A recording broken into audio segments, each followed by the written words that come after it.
Entonces, en relación a ese tipo de acción, vamos a ver en que la unión actina-miosina, vamos a ver cuál es correcta en relación a estas premisas. Por ejemplo, el calcio se va a unir a la troponina C, el calcio se une a la troponina I o se une a la troponina T. Ya. Principalmente cuando se va a dar la unión de la cabeza de miosina con la actina, ahí tenemos un punto que no permite que se unan del todo, que es la troponina, con sus diferentes partes, tanto la troponina I, troponina T y troponina C. La troponina I es el soporte, podría decirse, o es la base de lo que es de la actina. La troponina C va a ser la que se va a unir al calcio, ¿ya? Y la troponina T es la que se va a permitir que se libere el sitio de acción o el sitio de unión entre lo que es la actina con la miosina, ¿ya? La liberación del calcio desde el retículo sarcoplásmico se realiza por difusión simple. Durante el fenómeno de contracción se va a requerir del calcio, como vimos para lo que es la fase 2 del potencial de despolarización. Entonces se requiere de un mayor nivel de calcio a nivel intracelular. No solamente va a haber una apertura de los canales de sodio lento calcio a nivel de la membrana celular, sino también el retículo sarcoplásmico tiene un pequeño depósito de calcio.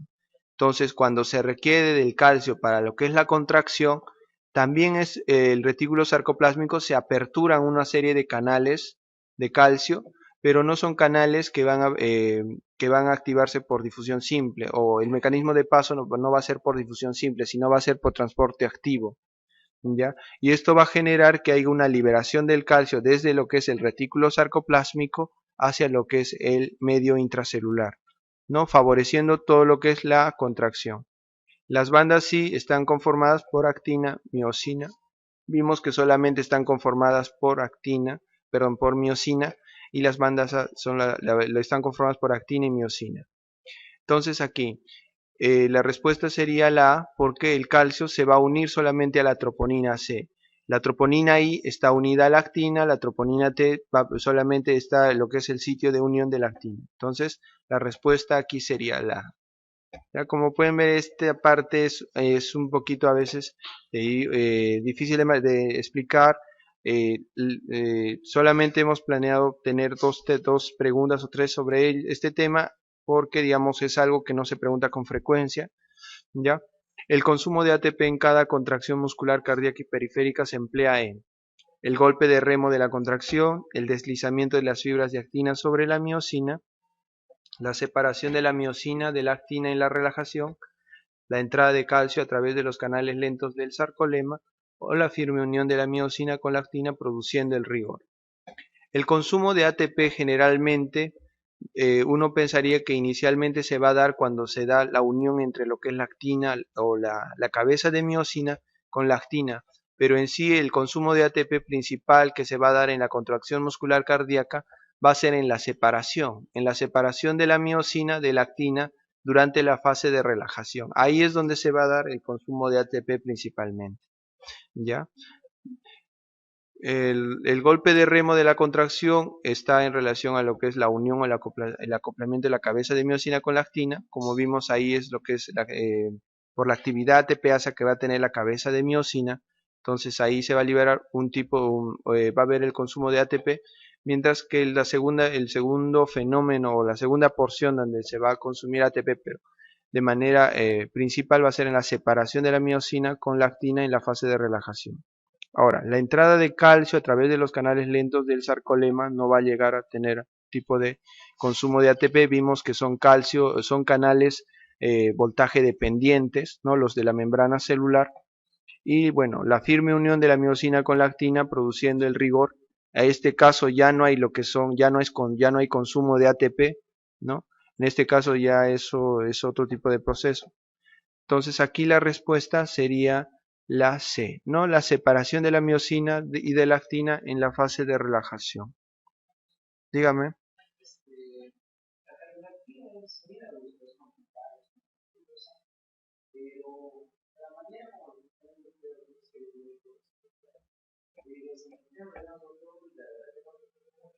Allá.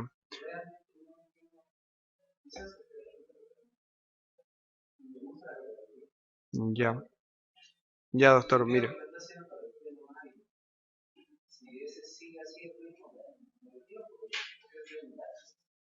Miren, generalmente si quieren podemos hacerlo de manera más dinámica, no hay por mí no hay ningún problema, ¿ya? Y si hay algún tipo de, digamos, dificultad en la parte de eh, lo que es la exposición, por mí puedo ir a avanzar un poco más lento, por mí no hay ningún problema, doctor, ¿ya?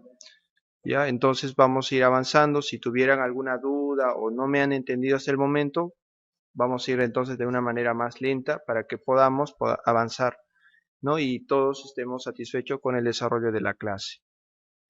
¿Listo? Entonces, en este caso, por ejemplo, doctor, si usted tuviera algún tipo de duda o no estuviera de acuerdo en alguna parte, por ejemplo, o qué es lo que le ha quedado de esa parte, por ejemplo, duda, si me pudiera decir. Ah, ya. O sea, la premisa en sí está un poco enredado, es lo que me quiere decir. Perfecto, no hay ningún problema, ¿ya? Aquí lo que la premisa quiere decir es que hay un consumo de ATP en cada contracción muscular cardíaca. Bueno, esto de periférica no sé, se emplea o sea, se refiere principalmente a en qué, bueno, lo que es lo que es la unión de la actina con la miosina, hay diferentes periodos donde va a haber consumo de una molécula de ATP. ¿Ya? Uno de ellos va a ser en lo que es por la unión de la cabeza de miosina con la actina, ¿no? Sabemos que la cabeza de miosina tiene actividad ATPase. Entonces, al unirse, ya como vamos a ver en este esquema, el anterior, aquí, ¿no? Va a actuar principalmente tanto el ATP, interviene en el calcio y también como puede intervenir el ion magnesio. Entonces, a ese nivel se va a liberar, ¿no? Un ATP, se va a consumir, podría decirse, una molécula de ATP. ¿Perfecto? Lo siguiente es que durante lo que es el periodo de desacoplamiento, ¿no? Tenemos aquí ya un sarcómero contraído. Está unido tanto la miosina con la actina, ¿ya? Hasta ahí estamos en la fase de contracción, ¿no? Lo siguiente es que cuando hay ese fenómeno de desacoplamiento, en la fase de relajación, también va a haber el consumo de otra molécula de ATP. ¿Listo?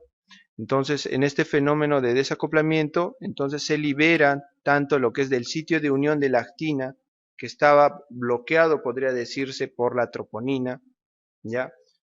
Con sus diferentes porciones, tanto la C, la I y la T, entonces se libera la cabeza de miosina y nuevamente vuelve a su estado basal. En ese caso es donde se va a llegar a consumir otra molécula de ATP. A eso es a lo que se refiere la pregunta.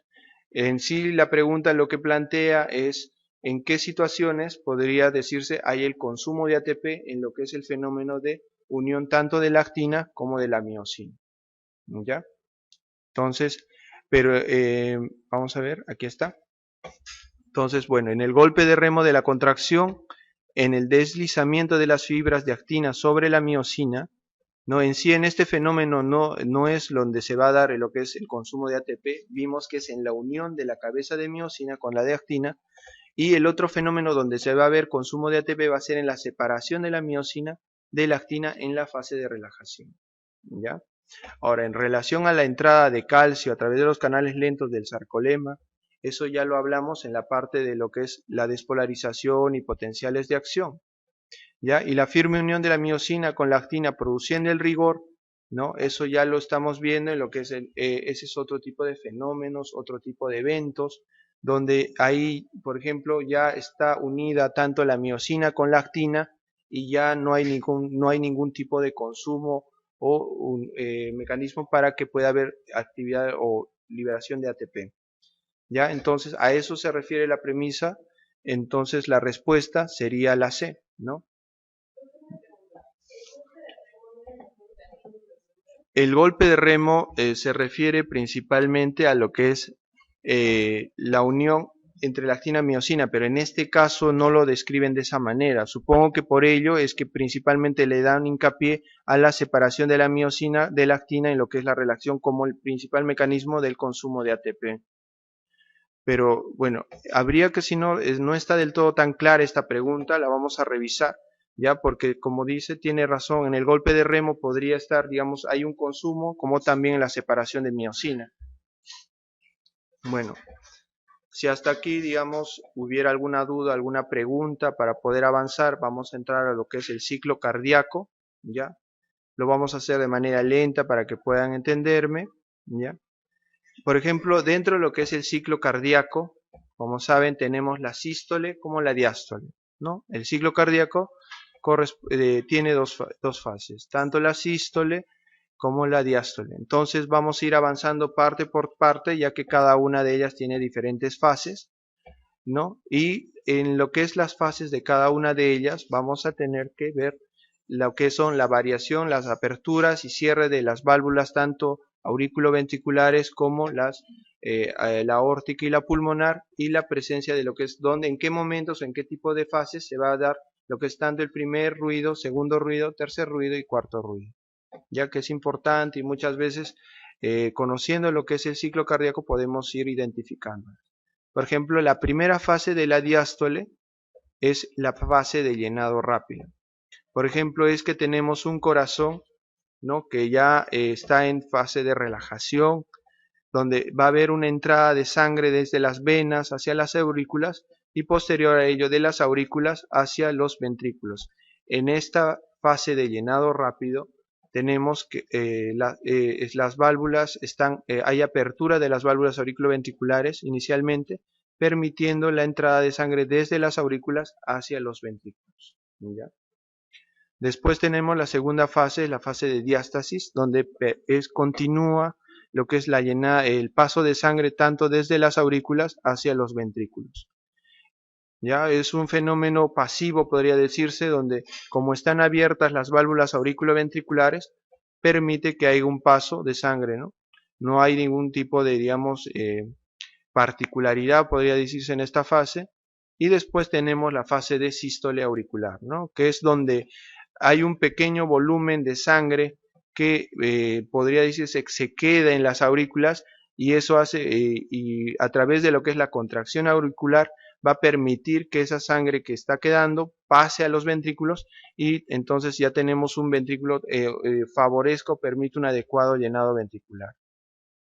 Entonces, durante todo lo que es las fases, desde la fase de llenado rápido hasta lo que es la sístole auricular, las válvulas sigmoideas se van a mantener cerradas. Ya la única dinámica va a ser en relación a la válvula auriculoventricular. Ahora, al final de la sístole auricular, como ya se han llenado los ventrículos, esto va a hacer que se produzca el cierre de las válvulas auriculoventriculares, ¿no?, que va a corresponder al primer ruido cardíaco. Entonces, al final de la sístole auricular se va a dar el cierre de las válvulas auriculoventriculares y con ello el primer ruido. Aquí, como el ventrículo está totalmente lleno, se habla de lo que es el volumen telediastólico, ¿no? Al final de la diástole, entonces, tenemos un volumen aproximado de 120 mililitros en promedio, ¿ya? Después tenemos la siguiente fase, tenemos la sístole, donde ya en general se va a dar la contracción ventricular. Inicialmente, como tenemos un ventrículo totalmente lleno de sangre, entonces va a haber un incremento de la presión ventricular. Como hay un incremento de la presión ventricular, pero recuerden que en este momento están cerradas tanto las válvulas auriculoventriculares como las válvulas sigmoideas, solamente va a haber un incremento de la presión, manteniendo el volumen de manera normal, o sea, se mantiene el volumen en 120 mililitros. Por ello, la primera fase se llama contracción isovolumétrica, ¿no? El volumen se mantiene normal o igual, solamente hay un incremento de la presión ventricular. Recuerden que en esta fase todas las válvulas se van a encontrar cerradas, ¿ya? Entonces, el cierre de la válvula es al final de la sístole auricular o al inicio de la contracción o de la fase de la contracción isovolumétrica. tenemos entonces, como hay un incremento de la presión ventricular por el volumen telediastólico, va a comenzar lo que es la apertura de las válvulas sigmoideas. Entonces es porque va a haber una diferencia de presión o un gradiente de presión, o sea, una presión mayor, la presión ventricular llega a ser mayor que la presión aórtica y eso llega a aperturar tanto las válvulas sigmoideas, tanto la aórtica como la pulmonar. Entonces esto va a favorecer la segunda fase, la fase de eyección, donde hay un paso de sangre desde los ventrículos hacia la aorta como la pulmonar. Ya esa es la segunda fase, entonces ya hay una eyección de sangre, ¿no? Y cuando ya nuevamente baja la presión ventricular, ¿no? Por haber eyectado toda la sangre en los ventrículos, entonces nuevamente ya, se cierran las válvulas sigmoideas y se llega a producir el segundo ruido. Y ahí comienza lo que es la fase de relajación isovolumétrica, porque en esta fase ya las válvulas sigmoideas están cerradas, ¿no? Y hay una caída de la presión ventricular, ¿no? Manteniendo el mismo volumen, en este caso sería un volumen residual que va a quedar en los ventrículos, ¿ya? Entonces ya tenemos las tres fases, tanto de la diástole como las tres fases de la sístole, y como pueden ver hay una variación importante en relación a las válvulas. Y muchas veces lo que preguntan son ellos, ¿no? ¿En qué fases están cerradas? ¿En qué fases están abiertas? ¿En qué fase se producen tanto el primer ruido como el segundo ruido? ¿Ya? Aquí entonces recuerden tenemos un ventrículo totalmente ya ha eyectado toda la sangre hacia la aorta y a la pulmonar y lo que queda de sangre es el volumen telesistólico que correspondería al volumen al final de la sístole que en promedio es de 50 mililitros. Ya recordar también estos volúmenes que son importantes, muchas veces los llegan a preguntar, ¿no? Entonces y la diferencia entre lo que es el volumen telediastólico, o sea, sería todo el volumen que teníamos al final de la diástole en relación al volumen telesistólico, es el volumen de sangre eyectado hacia la aorta y a la pulmonar, que correspondería al volumen sistólico, al volumen stroke, que se interpreta mejor o es lo que nosotros valoramos principalmente va a ser la fracción de eyección, ¿no? Que en promedio es de 55 a 65%, ¿no? Una media de 60%, ¿ya? Entonces tenemos tres volúmenes importantes, un volumen al final de la diástole, un volumen al final de la sístole, que es el volumen residual, ¿no? Y un volumen de eyección, que es o volumen stroke o volumen sistólico, que es el volumen eyectado tanto hacia la aorta como la pulmonar, ¿ya? En sí, este es todo lo que es el ciclo cardíaco con las diferentes fases, con las variaciones que va a haber en cada una de ellas. ¿Ya? Este es otro esquema, pueden ver en la diástole, ¿no? Aquí tenemos las válvulas auriculoventriculares abiertas. Esto va a generar que haya un adecuado paso de sangre tanto de las venas hacia las aurículas y hacia los ventrículos, ¿no? Durante todo lo que es la diástole se mantienen cerradas las válvulas sigmoideas, ¿no? Tanto la aórtica como la pulmonar. Y como puede ver en la sístole, como ya los ventrículos están totalmente llenos de sangre, ¿no? Se cierran las válvulas auriculoventriculares y hay un incremento de la presión ventricular y esto hace que las válvulas aórtica y pulmonar se abran, favoreciendo la eyección de sangre, ¿no? Hacia la aorta y la pulmonar. Entonces en sí, en resumen, eso es el ciclo cardíaco. Hay bastantes preguntas en relación a este tema y todas van en relación a ello, ¿no? Tanto la sístole como la diástole. Por ejemplo aquí, la fase de relajación isovolumétrica. Ya vimos que es la fase donde ya el ventrículo ha eyectado todo el volumen de sangre, el volumen sistólico o volumen stroke. Entonces, vamos a ver qué características puede llegar a tener, ¿no? Por ejemplo, coincide con el segmento ST del electrocardiograma, el volumen residual aumenta lentamente, su comienzo está marcado por el segundo tono, su comienzo está marcado por el punto cero del apex cardiograma. El apex cardiograma corresponde a la relación de las pulsaciones del corazón en relación al tórax, ¿ya? El punto cero principalmente corresponde no solamente a la relajación isovolumétrica, sino a la fase de llenado rápido de la diástole, ¿ya? El ventrículo está en comunicación con las aurículas, ¿no? Como vimos en la fase de relajación isovolumétrica, tanto las válvulas auriculoventriculares como las válvulas sigmoideas se encuentran cerradas. Entonces ya descartamos que el ventrículo esté en comunicación con las aurículas, ¿no? El comienzo de lo que es el apex cardiograma, dijimos, el punto cero no solamente corresponde a la relajación isovolumétrica, sino también a la primera fase de la diástole, que es la fase de llenado rápido. Entonces ya las dos de aquí no son la respuesta. Ahora, coincide con el segmento ST del electrocardiograma, en sí no solamente coincide con el segmento ST, ¿ya?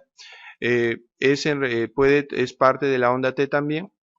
El volumen residual aumenta lentamente. Dijimos que en la relajación isovolumétrica no hay variaciones de volumen. Tenemos ahí un volumen sistólico que se mantiene, ¿no? En promedio de 80 mililitros. ¿Ya? Entonces aquí su comienzo está marcado por el segundo tono, ¿no? Entonces, como va a haber disminución del volumen de eyección, se cierran las válvulas sigmoideas y se produce el segundo tono. Esa sería la respuesta, ¿no? Como ese es el evento importante que se va a llegar a producir en la fase de relajación isovolumétrica, ¿no? La respuesta en esta sería la C, ¿no? El segundo tono se da en la fase de relajación isovolumétrica.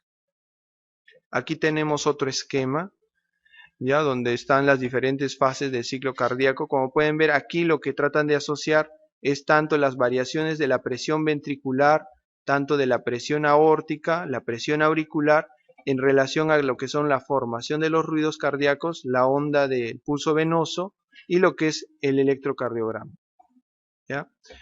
Primero tenemos la fase A, que bueno, primero vamos a comenzar como vimos en nuestro esquema. Comenzamos con la fase F, que es la fase de llenado rápido, donde como pueden ver la presión aórtica se va a mantener elevada, las válvulas sigmoideas están totalmente cerradas, no vamos a hablar de ello en esta parte. En la fase de llenado rápido lo que sí va a haber es variaciones de volumen, ¿no? Va a haber una entrada de sangre a nivel de lo que son desde las aurículas hacia los ventrículos, ¿no? Aquí la fase F. Ahora, inclusive el paso de sangre llenado rápido, el paso de sangre desde las aurículas hacia los ventrículos, es lo que va a generar la formación del tercer ruido, ¿ya? Entonces aquí, como pueden ver, está justamente en relación a ello. Ya después tenemos la fase de llenado lento, que es un fenómeno pasivo de diástasis, donde continúa el paso de sangre tanto desde las aurículas hacia los ventrículos. Y durante todo este fenómeno, ¿no?, las válvulas auriculoventriculares se encuentran abiertas. Y ya en la fase, bueno, aquí en la A, hablan de lo que es la contracción auricular, ¿no? Hay un incremento, podría decirse leve, de lo que es la presión auricular, favoreciendo a lo que es el paso de sangre hacia lo que son los ventrículos. Ese pequeño incremento producido por la contracción auricular ese paso de sangre desde lo que son las aurículas hacia los ventrículos es lo que genera lo que es el cuarto ruido, ¿no? Aquí en la fase, en la letra A. ¿Ya? Entonces todo ello es la diástole, ¿no? Y aquí pueden verlo en relación al esquema. Después tenemos la sístole, que ya es un fenómeno ya activo, donde como pueden ver, aquí ya se han cerrado las válvulas auriculoventriculares, los ventrículos están totalmente llenos, tenemos un volumen telediastólico, entonces aquí hay un incremento, dijimos, de la presión ventricular, ¿no? Se va elevando. Esta es la fase de contracción isovolumétrica, donde el único evento importante es que al inicio se va a dar el cierre de las válvulas auriculoventriculares, ¿no?, con incremento de la presión, y al final de esta fase se va a dar la apertura de las válvulas sigmoideas, porque la presión ventricular va a vencer lo que es la presión de la aorta, y esto hace que se dé la fase de eyección, ¿no? Primero una fase de eyección rápida, ¿no? Inicio después de la fase de relajación isovolumétrica, ¿no? Comienza nuevamente a bajar la presión ventricular, sin variación en lo que es el volumen, ¿no? Entonces, al inicio de la fase de relajación isovolumétrica se va a dar el cierre de las válvulas sigmoideas y al final la apertura nuevamente de las válvulas auriculoventriculares. Como pueden ver, estos dos fenómenos no va a haber variación de volumen, solamente de presiones. ¿Ya? Y aquí pueden ver la relación que tiene con los diferentes, la apertura del primer ruido, el cierre de la válvula, del cierre de las válvulas auriculoventriculares corresponde al primer ruido, y el cierre de las válvulas sigmoideas correspondería al segundo ruido, ¿ya? Y bueno, aquí en relación al electrocardiograma y cada una de ellas, por ejemplo, lo que es toda la contracción ventricular correspondería a lo que es el complejo QRS, ¿no? La fase de eyección correspondería a la onda T, y lo que es la fase de contracción auricular correspondería a la onda P, ¿no? Durante la diástole, el flujo sanguíneo hacia los ventrículos produce un primer tono cardíaco, un segundo tono cardíaco, un tercer tono cardíaco. Vimos que durante la diástole, en la fase de llenado rápido y diástasis, hay un paso de sangre desde las aurículas hacia los ventrículos. Entonces ahí lo que se llegaría a producir sería la presencia de un tercer tono cardíaco, ¿ya? Entonces aquí la respuesta sería la C, ¿no? Ya que vimos que durante la sístole o al final de la diástole recién vamos a ver lo que es el primer tono, después vamos a ver el segundo tono, ¿no? Y el cuarto tono está mediado principalmente por la contracción auricular, ¿ya? La siguiente. El primer ruido cardíaco se produce durante. Aquí nos habla ya del primer ruido, ¿sí? Ya, vamos a ver entonces aquí nuevamente el esquema, ¿ya? Tenemos aquí la fase de diástole, ¿ya? No veamos esta parte, veamos esta parte del FGA, ¿ya? Entonces aquí lo que sucede es que en la fase de llenado rápido, aquí en la fase de llenado rápido, las válvulas auriculoventriculares están abiertas, ¿ya? Las válvulas sigmoideas se mantienen cerradas. Entonces hay un paso de sangre desde las venas hacia las aurículas y desde las aurículas hacia los ventrículos. Generalmente inicialmente es un paso de sangre, podría decir, de manera rápida, o sea, de manera turbulenta, y eso hace que genere el tercer ruido. O sea, por el paso de sangre desde las aurículas hacia los ventrículos durante la fase de llenado rápido. Eso es lo que va a generarte el tercer ruido, ¿ya? A eso se refiere. Justamente en esta pregunta lo que dice es, durante la diástole, el flujo sanguíneo hacia los ventrículos produce tercer tono cardíaco, porque en ese momento no nos habla del primer tono, ¿no? Ni del segundo, y vimos que el cuarto tono cardíaco estaba en relación principalmente a la contracción auricular, ¿no? Cuando se da la contracción auricular, nuevamente se da podría decirse, ese pequeño volumen de sangre remanente que está en las aurículas con la contracción auricular, pasa bruscamente hacia los ventrículos y eso genera lo que es el cuarto ruido. Entonces ya con eso tenemos los cuatro ruidos, ¿no? Tanto el primero, segundo, tercero y cuarto ruido, en las diferentes fases, tanto de la sístole como de la diástole. Entonces tenemos aquí ya esta respuesta.